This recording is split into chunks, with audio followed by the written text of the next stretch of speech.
اپنا دل کیا پرانی دلی ہے جو بھی گزرا اس میں جب جب میں حضرت العلماء آتا ہوں تو میری حالت کچھ ایسے ہی ہوتی ہے کہ ایک دن کتنی بار آپ مانتے ہیں میری کچھ کیفیت اس طرح کی ہے. آج یہاں آنے کے بعد مجھے بےحد خوشی ہے اور بڑا اچھا لگ رہا ہے. میں تو سوچتا تھا کہ شاید جو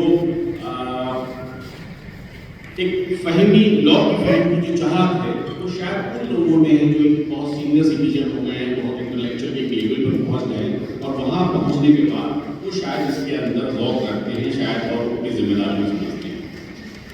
آج سے کچھ سال پہلے میں نے ایک بات کہی تھی جو بات بہت پہلے کی بات, مجھ سے کئی لوگ اس بات کی تصدیق بھی کی کہ آپ نے ایسا کیوں کہا, کس لیے کہا. یہ کہا تھا میں نے کہ کسی بھی معاملے میں مدارس کے طلباء کسی بھی بڑی سے بڑی یونیورسٹی کے اسٹوڈنٹ سے کرتے ہیں. آج میرا دل یہ چاہتا ہے کہ میں اس سے پڑھ کر یہ بات کہہ دوں کہ مدارس کے اسٹوڈنٹ بلکہ ان سے کم نہیں ہیں بلکہ بہت سے معاملوں ان سے آگے بڑھے. یہ شاید پہلی مرتبہ میں دیکھ رہا ہوں کہ اسٹوڈنٹ یونین کسی چیز کو جاننا چاہتے ہیں اور وہ جاننے کے لیے الگ سے لیکچر کا پروگرام آرگنائز کرتے ہیں. لڑائی جھگڑے فساد پارٹی یہ تو اسٹوڈنٹ یونین کا کام ہے. علم کو اور آگے بڑھانا یہ تو اسٹوڈنٹ کا کام نہیں ہے. لیکن خیر میں مبارکباد دیتا ہوں آپ لوگوں کو. اگر آپ کے دل میں یہ حسرت ہے, آپ اس طرح کے لیکچر آرگنائز کرتے ہیں, آپ اپنے سنجیدہ مدعوں پہ بات کرنا چاہتے ہیں اور مبارکباد کے حقدار ہیں آپ کے وہ ذمہ داران ندوۃ العلماء کے ذمہ داران جو اس طرح کی پرمیشن کرنے کی آپ کو اجازت دیتے ہیں اور آپ کے پاس یہ آزادی ہے اس طرح کے آپ کام کر سکتے ہیں. میں بہت خوش ہوں. میں نے پہلے شعر پڑھا کہ واقعی بات ہے جب جب لطفہ میں آتا ہوں ہر بار میں ایک نیا ایسپیکٹ, ایک نئی فارم, ایک نیا چہرہ دیکھتا ہوں لطفہ کا اور آج مجھے بہت خوشی ہو رہی ہے. کہیں ایسا نہیں ہوتا کہ آج کے اسٹوڈنٹ رات کو 9:30 بجے 10 بجے بیٹھ کر کوئی ریڈ کر کوئی سنجیدہ ٹاپک ڈسکس کرنا چاہتے ہیں. ان کی اپنی زندگی ہے, ان کے پاس کلاس کے لیے ٹائم نہیں ہے, وہ ایکسٹرا کلاس ہے. یہ میں مبارکباد دیتا ہوں آپ کی یونین کو, آپ کے ذمہ داران کو, چاہے جو علماء کے ہوں چاہے آپ کی یونین کے ہو کہ انہوں نے یہ سوچا اور اس پر عمل میں لایا اور اس ناچیز کو دعوت دی. خیر اب لوٹتے ہیں ہم ٹاپک کی طرف. ٹاپک جو آپ نے یونیفارم سول کوڈ چنا ہے, ٹاپک تو خیر بات کی بات ہے, تو وہ ظاہر سی بات ہے آپ پڑھتے رہتے ہیں. اس سے پہلے کچھ بیسک باتیں جاننے کی سمجھنے کی ہیں. ہماری زندگی میں لاء کا کیا ہے, کوئی بتائے مجھے لاء کی ضرورت کیوں کوئی. اچھا یہاں کتنے ایسے لوگ ہیں جو لیگل لٹریسی پروگرام میں رہ چکے ہیں؟ کوئی ایسا اسٹوڈنٹ یہاں موجود ہے جو لیگل لٹریسی پروگرام کا اسٹوڈنٹ رہا ہو جس نے کلاسز کی؟ شاید نہیں. اچھا ایک پیچھے سے آتا ہے اور خیر چلیے ذرا جلدی جلدی چلتے ہیں, ہم لوگ لیٹ ہو گئے. کوئی بتائے کہ قانون کی آپ کی زندگی میں ضرورت کیا ہے؟ پلیز کوئی بھی.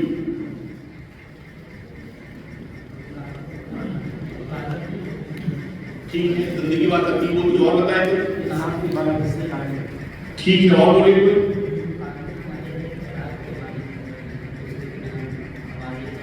ٹھیک ہے اور چراغ کے مانندے اور کوئی بولے پیچھے سے ادھر.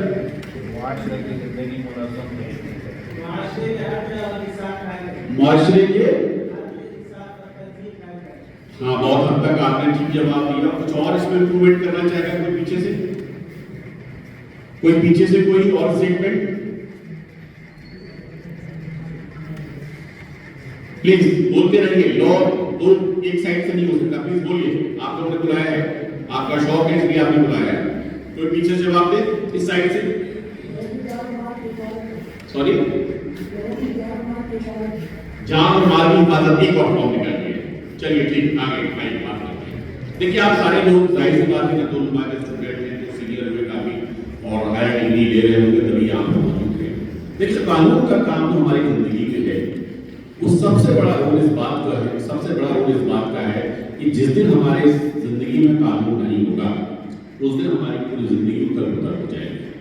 یہ تو جذباتی بات ہے کہ صاحب انصاف قائم کرنا, یہ کرنا ٹھیک ہے سارے کام ہیں, لیکن سب سے پرائمری جو لاء کا آبجیکٹ ہے, جو سب سے پہلا جو قانون کا کام ہے وہ ہے ہماری روزمرہ کی زندگی کو ریگولیٹ کرنا. اگر یہ قانون نہیں ہوگا تو کوئی ووٹ نہیں مل سکتا. آپ میں سے کوئی بھی رسوم کروا کے چھین کے لے جائے گا کاغذ صاحب میرا ووٹ ہے. اگر یہ قانون نہیں ہوگا تو سڑک پہ حفاظت سے نہیں چل سکتا, کوئی مجھے چکر مار کے نکل جائے گا. اگر یہ قانون نہیں ہوگا تو میں اپنی محنت کو اجرت نہیں لے پاؤں گا, کوئی مجھے نہ دے گا, کاغذ تو نہیں پڑھ دینا, کچھ بھی تمہیں کام کرا کے کوئی پیسہ نہیں دے گا.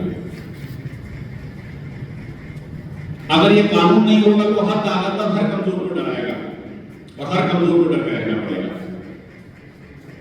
آج اگر ہم کو لگتا ہے کہ کچھ ہمارے ساتھ اچھا نہیں ہو رہا ہے تو صرف اور صرف اس کی وجہ یہ ہے کہ قانون اپنا کام اچھے سے شاید نہیں کرتا. تو پہلی بات تو یہ ذہن میں ایک کریکشن کر لیجیے کہ قانون سے ہمیں فائدہ ہے نہ کہ نقصان. بات سمجھ میں آ گئی؟ قانون سے ہمیں کیا ہے؟ فائدہ ہے نہ کہ. تو قانون ہر معاملے میں ہماری زندگی کے اندر فائدہ پہنچانے کے لیے رکھا گیا ہے. ایک بات.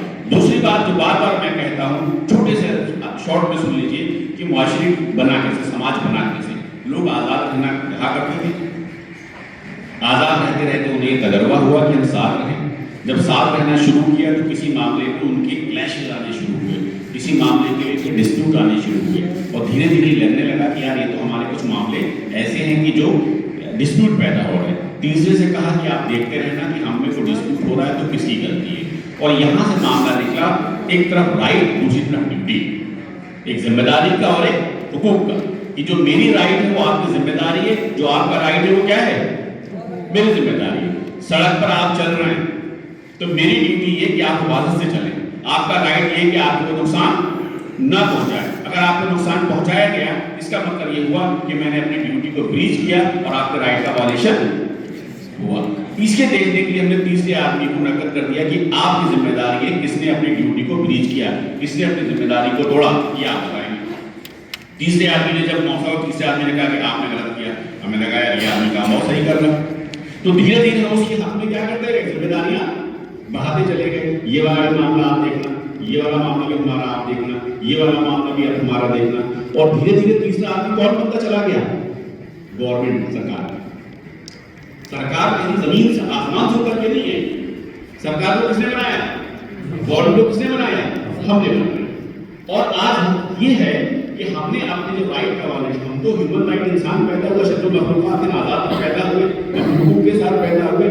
لیکن یہ حقوق جو ہمارے تھے, جو رائٹس تھے ہمارے, ان کو دھیرے دھیرے ہم کس کے فیور میں دیتے گئے؟ گورنمنٹ کے فیور دیتے گئے. اور آج حد یہ ہے کہ ایک شوہر اور بیوی, ماں اور باپ کے ساتھ, بیٹے کا باپ کے ساتھ رشتہ کیا ہوگا, کیا حق ہوگی, کیا ڈیوٹی ہوگی, یہ بھی کون طے کر رہا ہے؟ قانون. تو قانون کو یہاں کس نے دیا؟ کس نے دیا قانون کو؟ ہم نے دیا. اور قانون کی دیکھ ریکھ کون کر رہا ہے؟ گورنمنٹ کر رہی ہے. تو اس کا مطلب یہ ہوا کہ قانون ہمارے فائدے کے لیے ہے, اور قانون بنانے کی, قانون سازی کے حق کس کو دیا؟ ہم نے. گورنمنٹ کو کس نے دیا؟ ہم نے دیا. پہلی بات سمجھ میں آتا ہے ایک بات. اور دوسری بات سمجھ لیجیے, ہمیشہ یاد رکھیے کہ قانون اور سماج, معاشرہ ایک دوسرے کے دو پہلو ہیں. اگر کسی سماج کو, سوسائٹی کو جاننا ہے تو وہاں کا آپ کیا جانیں, پڑھ لیجیے, قانون پڑھ لیجیے. وہاں کا کیا پڑھ لیجیے, قانون پڑھ لیجیے. بار بار میں ایگزامپل دیتا ہوں جو سب سے زیادہ بھی سمجھ میں آنا ہوتا ہے. جار کا ایڈلٹری, یعنی کہ کسی بیوی کا اپنی شوہر کے علاوہ کسی اور مرد کے ساتھ رشتہ ہونا, یہ کرائم ہے. کہاں پر؟ ہندوستان کے اندر. یہاں بھی نہیں تھا لیکن ابھی تک کرائم تھا. لیکن یہ برٹین کے اندر کیا تھا؟ کرائم نہیں تھا. اس سے کیا پتہ لگتا ہے کہ برٹین کی سوسائٹی میں کیا اسٹیٹس ہے اور ہندوستان کی سوسائٹی میں کیا اسٹیٹس ہے. آپ بات سمجھ رہے ہیں؟ تو قانون اگر آپ جان لیں گے تو اس سماج کی, سوسائٹی کو جان سکتے ہیں. دوسرے لفظوں میں آپ یہ بھی کہہ سکتے ہیں کہ میر کا شعر ہے کہ مغز کو پاگل میں جانے دیجیے, ناحق پڑوانے چلتے ہیں. کیسے؟ مغز کہتے ہیں مدھومکھی کو, مدھومکھی باغ میں جائے گی, باغ میں جائے گی, پھول بیٹھے گی, پھولوں بیٹھے گی, رس چوسے گی, رس چوسے گی, چھتا بنائے گی, چھتا بنائے گی, شمع بنے گی, شمع بنے گی, جلے گی, جلے گی, تو پروانے چلتے ہیں. اس لیے مغز کو پاگل میں جانے دے جو ناحق پروانے چلے گی. شاید کہ دیکھیں تخیل کہاں تک پہنچا, لیکن لو میں زیادہ تخیل شامل نہیں ہوتا. ایز سوسائٹی, ایز لا, جیسا سماج ہوگا ویسا لا. تو دوسرے لفظوں میں کہیے کہ سماج آگے آگے چل رہا ہے, لا پیچھے پیچھے چل رہا ہے. سائبر لا آج سے 50 سال پہلے کیوں نہیں تھا؟ کیونکہ سائبر نہیں تھا. تو پہلے سائبر آیا, پھر سائبر لا آیا. بات یہاں تک کلیئر ہوگی. تو کل ملا کے اس کا لفظ لوا کے نکل کے آیا کہ لا بنانے کے کے قانون سازی کی جو گورنمنٹ کے پاس پاور ہے وہ ہم نے دی ہے، اور اس لیے دی ہے کیونکہ اس نے ہمارے فیور میں اچھا کام کیا، لہٰذا ہم نے اپنے رائٹ کا ٹرانسفر کر دیا جس کے فیور میں، کس کے فیور میں، گورنمنٹ۔ اور اسی سماج کو سکون سے چلانے کے لیے، وہاں لا اینڈ آرڈر بنائے رکھنے کے لیے، وہاں پر انصاف قائم کرنے کے لیے، وہاں پر امن قائم کرنے کے لیے لا بہت ضروری ہے۔ ابھی آپ سیدھیا کا اور کسی جگہوں کا ایگزامپل دیکھ چکے ہیں کہ جہاں کوئی بہت مضبوط گورنمنٹ نہیں ہوتی، جہاں کا رول آف لا نہیں ہوتا، وہاں پر سارا انتظام کیا ہو جاتا ہے، تہس نہس ہو جاتا ہے۔ تو یہ ہمارے آپ کے فیور کی بات ہے۔ کیا فیور کی بات ہے؟ ایک گورنمنٹ رہنی چاہیے، اس گورنمنٹ کو لگاتار قانون سازی کرتی رہنی چاہیے۔ بات سمجھ آ گئی؟ یہ تو ایک جنرل بات ہے۔ اب سوال یہ ہے، میں نے آپ سے کہا کہ جیسا سماج ہوگا ویسی سوسائٹی ہوگی، جیسا سماج ہوگا ویسی سوسائٹی ہوگی۔ آگے جا کے بولنا پڑا،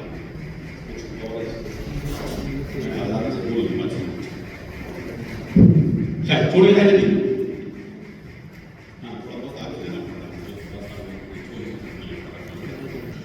تو ابھی آپ نے دیکھا کہ ہم نے دیکھا کہ ایز سوسائٹی ایز لا، سماج آگے آگے ہے، سوسائٹی اس کو سوسائٹی آگے آگے ہے اور لا اس کے پیچھے پیچھے۔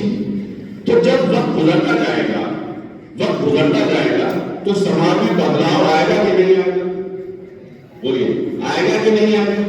آج سے 10 سال پہلے جو زندگی تھی، کیا وہ آج کی زندگی ہے؟ جب ہم آپ کی طرح پڑھا کرتے تھے تو کبھی کبھی کوئی فارم بھرنا پڑتا تھا اور اس کے لیے پیسے کی ضرورت ہوا کرتی تھی، تو ایک رجسٹر لے کے کھڑے ہوتے تھے اور رول نمبر 1 تیرے پاس کتنے 100 روپے، تمہارے پاس کتنے 200 روپے، تمہارے پاس کتنے 300 روپے، جس کے پاس اتنا پیسہ لیا اکٹھا کر لیا، فارم بھر دیا، گھر سے کوئی آیا، پیسہ آ گیا، وہ رجسٹر لے کے کھڑے ہوئے اور اس کو واپس کر دیا۔ لیکن آج کیا یہ کرے گا؟ آن لائن کا زمانہ ہے، اتنا سیکنڈ ٹرانسفر کر دیا۔ ہمارے دور میں جو ہم پڑھتے تھے ساری فیسلٹی نہیں تھی۔ تو سماج میں کیا آ رہا ہے؟ سماج میں کیا آ رہا ہے؟ بدلاؤ آ رہا ہے نا۔ آپ نے محسوس کیا کہ آج سے 20 سال پہلے، 10 سال پہلے، ہم یہ کہ ابھی 5 سال پہلے کتنا ڈائنامک چینج ہوا ہے۔ جنریشن آپ جانتے ہیں کہ صاحب کوئی بیٹا جنریشن ہے، کوئی جین زی جنریشن ہے، الگ الگ جنریشن ہے، تو ان میں بدلاؤ آ رہا ہے۔ تو جب سماج میں بدلاؤ آ رہا ہے تو کیا لا میں بدلاؤ نہیں ہونا چاہیے؟ جب لا سماج کو فالو کر رہا ہے اور سماج کے اندر بدلاؤ آ رہا ہے، کیونکہ نیچرل ہے، وقت کے ساتھ ساتھ سماج کے معاشرے میں کیا ہوتا ہے؟ بدلاؤ آئے گا کہ نہیں آئے گا؟ آپ ندوہ میں دیکھیے کہ جو آج سے 10 سال پہلے مفتی صاحب بیٹھے جو یہ پڑھ کے بتائیں گے، جو اس وقت کی شریف، جو اس وقت کی کنڈیشن ہوتی ندوہ میں پڑھنے کی، آج بہت بدلاؤ آ چکا ہوگا۔ میں ہی دیکھتے دیکھتے آ رہا ہوں، آج جب موبائل نظر آ رہے ہیں، میرے دیکھتے دیکھتے اس سے پہلے یہاں پر موبائل نہیں ہوا کرتے تھے، لیکن کیونکہ آج ایک کنڈیشن بن گیا ہے، ایک کمپلسری حالات ہو گئے ہیں کہ بنا موبائل کے سروائیور نہیں ہے، چاہے وہ لمیٹڈ یوز ہی۔ بات کلیئر؟ تو سماج میں جب بدلاؤ آ رہا ہے تو لا میں بدلاؤ آنا چاہیے کہ نہیں آنا چاہیے؟ بات سمجھ میں آ گئی؟ اب سوال یہ ہے کہ یہ بدلاؤ کیسے آنا چاہیے، کتنا آنا چاہیے، کیوں آنا چاہیے، اور بدلاؤ کرنے کی شرطیں کیا ہوگی اور کتنا بدلاؤ کیا جا سکتا ہے؟ یہ کچھ نازک ہوتے ہیں۔ دو لفظ ہیں، ایک لفظ ہے شریعت اور ایک لفظ ہے فقہ۔ کوئی مجھے فرق بتائے؟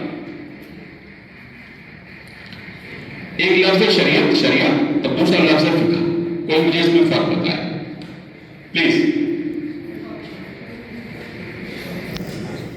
موضوع میں اضطراب نہیں، تجھے کتاب سے مبتل نہیں فرار کی، تو کتاب کو ہے مگر صاحب کتاب نہیں۔ یہ تو سوال آپ کا ہے، آپ بتائیں۔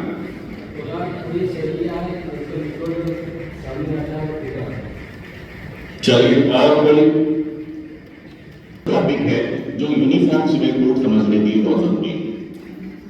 اب میں آپ کی ڈومین میں تو نہیں جاؤں گا، سبھی مجھ سے زیادہ جانتے ہیں، سب سے کم پڑھا لکھا آدمی میں یہاں پر ہوں، لیکن اگر آپ غور کریں تو آپ دیکھیں کہ جس طرح فقہ ڈیولپ ہوئی تو وہاں پر بھی آپ محسوس کریے تو آپ دیکھیے کہ جو 2 اسکول ڈیولپ ہوئے، ایک مدینہ اسکول ڈیولپ ہوا، دوسرا نجف اسکول ڈیولپ ہوا جو آج ہم منفی کے نام سے جانتے ہیں، یا شریعت تو ایک ہی تھی لیکن فقہ ڈیولپ ہوئی. تو دو لفظ یہاں سمجھنے کے ہیں صرف پرسنل لا کے حساب سے. باقی میں نے کہا میں آپ کے ڈومین میں نہیں بول سکتا ہوں, مجھے خدا سے سیکھنا ہے. شریعہ وہ پارٹ ہے جو نہ کبھی بدلا تھا نہ بدلا ہے اور انشاءاللہ تا قیامت تک کبھی نہ بدلے گا. مفتی صاحب کہیں میں غلط اس کا لیجیے. شریعت وہ پارٹ ہے جس کو مانتے ہیں.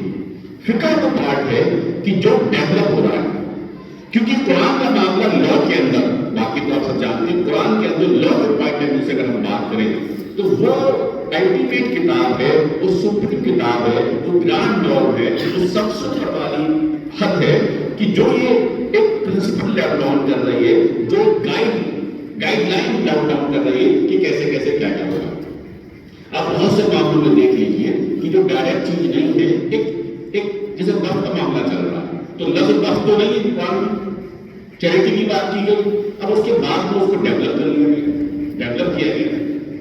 تو جو یونیفارم سول کوڈ کا مسئلہ ہے وہ مسئلہ یہ ہے کہ صاحب جو وقت کے ساتھ ساتھ بدلاؤ آئے ہیں ان بدلاؤں کو اپڈیٹ کیا جائے, سماج جو بدلاؤ آئے ہیں اس کے حساب سے قانون سازی کی جائے. یہاں تک تو کوئی کسی کو اعتراض نہیں ہوگا, مجھے نہیں اعتراض, آپ کو نہیں اعتراض. اب لفظ پہ آئیے. ہمارے یہاں جو انڈیا کا گرانڈ لا ہے, جو سب سے بڑا قانون ہے, اسے ہم کہتے ہیں آئین یا اسے کہتے ہیں کانسٹیٹیوشن یا سنویدھان. آپ سب پڑھ کے آئے ہیں, آپ کو معلوم ہے کہ مشکل مشقت کے بعد سب نے مل جل کر ایک سنویدھان بنایا, ایک آئین بنایا اور اس آئین کو سیکولر ایک اسٹرکچر دیا.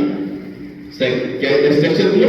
ایک سیکولر اسٹرکچر دیا کہ یہاں سب مذہب برابر ہوں گے, سب کو جیسے حق ہوں گے. لیکن اسی میں جہاں 25 سے لے کر 30 تک یہ سارے رائٹ دیے گئے, اسی کانسٹیٹیوشن کے آرٹیکل 44 میں یہ لکھ دیا گیا کہ اسٹیٹ یہ کوشش کرے گا کہ پورے ملک کے لیے ایک یونیفارم سول کوڈ ہونی چاہیے.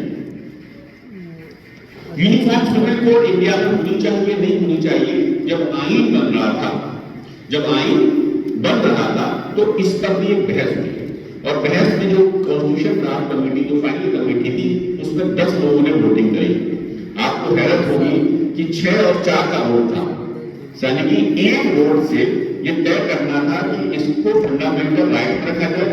فنڈامنٹل رائٹ وہ حقوق ہے جس کے وائلیشن پر, جس کے النگھن پر, جس کے نہ ماننے پر آپ عدالت میں جا کر اس کو انفورس کرا سکتے ہیں.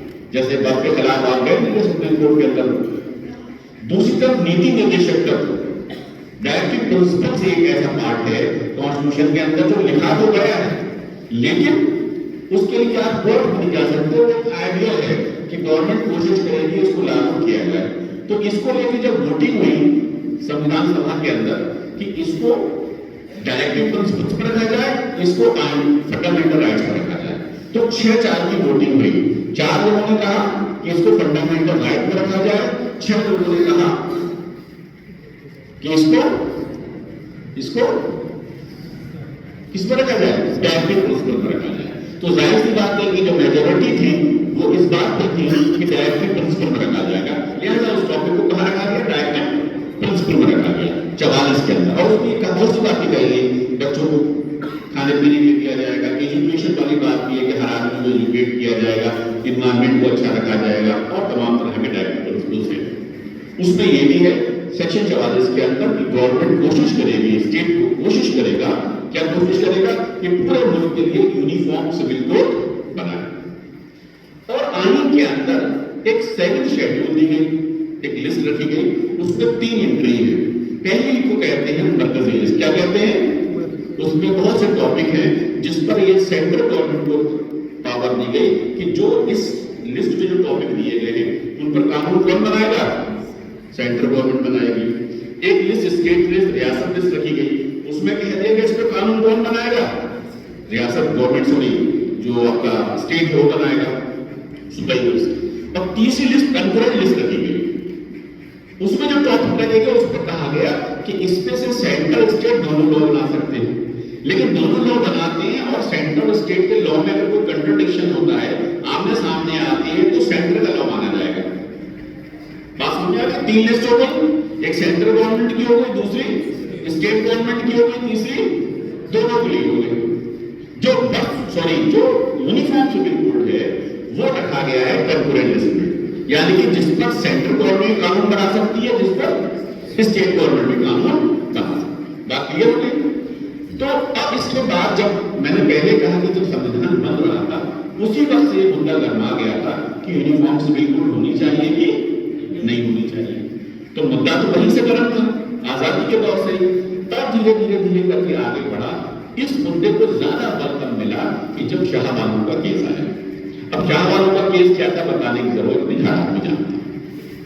اس کے بعد اور کیس آئے جس میں بار بار کورٹ نے یہ کہا کہ صاحب یونیفارم سول کوڈ بنائی جانی چاہیے، یونیفارم سول کوڈ بنائی جانی چاہیے.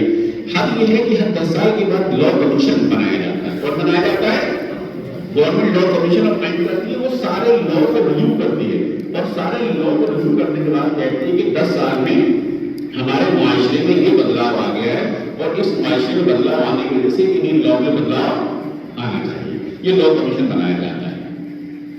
لیکن لا کمیشن نے بار بار یہ کہا کہ یونیفارم سول کوڈ کی ایسی کوئی خاص ضرورت وقت پر نہیں ہے. لیکن یہ خاص گورنمنٹ کے کچھ دنوں سے آ جانے سے یہ مدعا اور گرما گیا ہے. اور خاص طور پر جب اتراکھنڈ گورنمنٹ نے اس پر ایک قانون بنا دیا یونیفارم سول کوڈ کا تو معاملہ اور چرچا ہے. تو آپ اتنا تو کلیئر سمجھ گئے کہ state government uniform civil code کا قانون بنا سکتی ہے. تو آج اتراکھنڈ نے بنایا، کل چاہے تو یو پی سرکار بنا دے، پرسوں چاہے تو کوئی اور گورنمنٹ بنا دے. اور مرکزی سرکار کو بھی، سینٹرل گورنمنٹ کو بھی یہ پاور ہے کہ وہ چاہے تو یونیفارم سول کوڈ پر قانون بنا سکتی ہے. اگر وہ قانون بنائے گی تو اس کا قانون مانا جائے گا، نہ کہ اسٹیٹ کا. بات یہاں تک کلیئر ہوگی. اب آئیے دوسری طرف.